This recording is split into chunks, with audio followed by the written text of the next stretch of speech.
अयोध्या, उनके तीनों रानियां पतिव्रता, उन्हीं को भेज दीजिए। वो तो धर्मात्मा है, इसमें आना कानी भी नहीं करेंगे, रानी को भेज देंगे। पत्रवाहक को भेज दिए, मंत्री को साथ कर दिए, राजा दशरथ को दिए, पत्र पढ़े।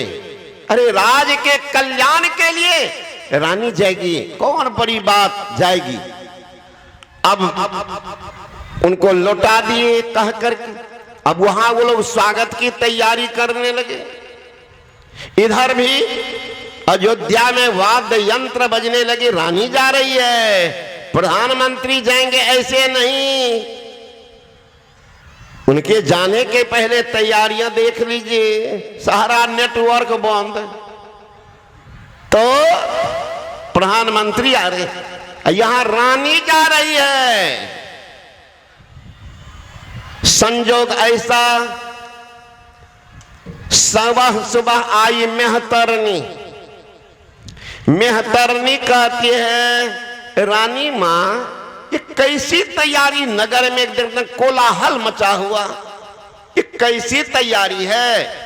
कहा राजा जनक के दरबार में अकाल पड़ गया, अकाल पड़ गया। तो अकाल को दूर करने के लिए पतिव्रता की जरूरत, जो स्वप्न में भी पर पुरुष के तरफ गलत निगाह से नहीं देखी, उन्हीं की मांग है। तो वही हम लोग की तैयारी। मेहतरनी कहती, रानी मां ये छोटी काम करने के लिए आप जा रहे, लेकिन हमें तो संदेह है मैया, दंड नहीं देना। क्या दंड दे, क्या संदेह है मैया। राजा है एक, तुम हो तीन, कहीं ये काम नहीं हुआ तो राजा की तोहनी हो जाएगी। इसलिए कोई भी सभा सोसाइटी होता है तो छोटे छोटे को बुला करके तब अंत में बड़े आदमी को बोलने दिया जाता है।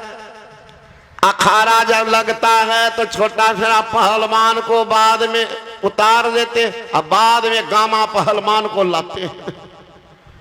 ये नियम है मैया, पहले हमें भेज दीजिए, हमसे काम नहीं होगा तो तुम लोग जाना।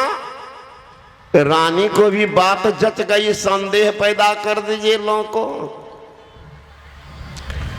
तुरंत रुख बदल जाती। राजा को खबर किया गया, इसी कह रही मेहतरनी। वो भी कहता ठीक है, तब है मेहतरनी जाए। तो कहाँ रानी का रथ, कहाँ मेहतरनी का रथ। साधारण सजा करके मेहतरनी को बैठा, वहां महाराज सैकड़ों आदमी फूल माला वाद्य यंत्र लेकर रानी की तैयारी। रथ देखते वहां के लोग, ये कौन सी रथ है, रानी तो इसी रथ में नहीं आ सकती। असमंजस में लोग पड़ गए। जब नजदीक रथ गया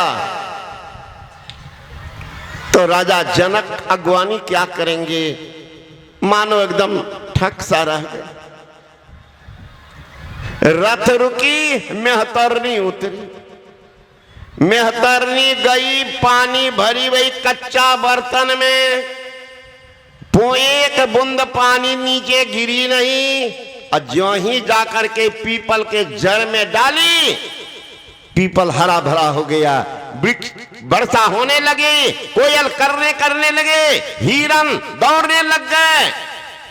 कहते हैं यही बात राजा जनक को याद आई है कि सीता के स्वयंवर के लिए राजकुमार को भेजेंगे निमंत्रण, सारे दुनिया के राजकुमार को भेजे हैं, राजा दशरथ को नहीं।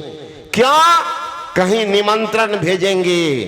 राजा दशरथ का प्राण है उनका बेटा राम, कहीं उनको नहीं भेज करके मेहतरबा को भेज दे तब क्या होगा? मेहतरबा को भेज दे तब क्या होगा? इसलिए निमंत्रण नहीं भेजी। ये तो स्वतः गए हैं। राम लक्ष्मण, धनुष जब भंग हो गया है तब निमंत्रण भेजे राजा दशरथ को, तब बारात लेके गए हैं। भरत और शत्रुघ्न चारों की शादी एक साथ हुई है।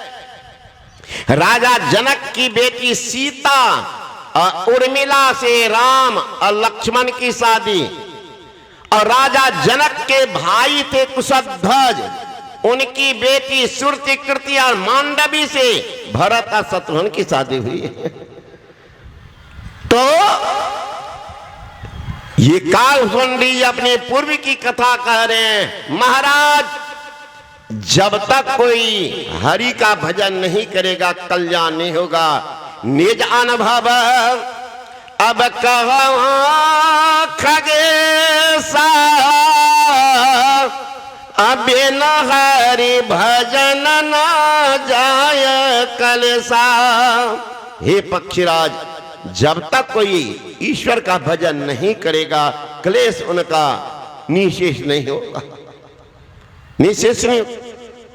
यदि धर्म का संग्रह ना किया तो साथ क्या जाएगा? अरे भोग के भूखा भला आगे क्या खाएगा कि दान मुट्ठी अन्न का काम तेरे आएगा। कर भगवान का भजन जो साथ तेरे जाएगा।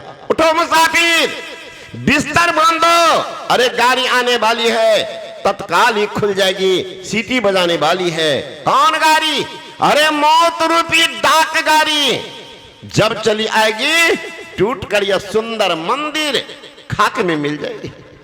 किसमें भूले हो? अरे मन किस पे भूला है? बता दे कौन तेरा है? तेरे माँ बाप ओ भाई सभी स्वार्थ के हैं साथी, तुझे क्या साथ जाएंगे? जिसे कहता तू मेरा है, जिसे घर झूमते हाथी, करोड़ों लाख थे साथी, पता उनका नहीं पाया, बता कीजा में डेरा। गुरु नानक यहाँ ज्ञानी जिन्होंने गौर से देखा दुनिया धोखे की टट्टी है, ना मेरा है ना तेरा है। अरे मन किस पे भूला है? बता दे कौन तेरा है? किस पे भूल रहे हो?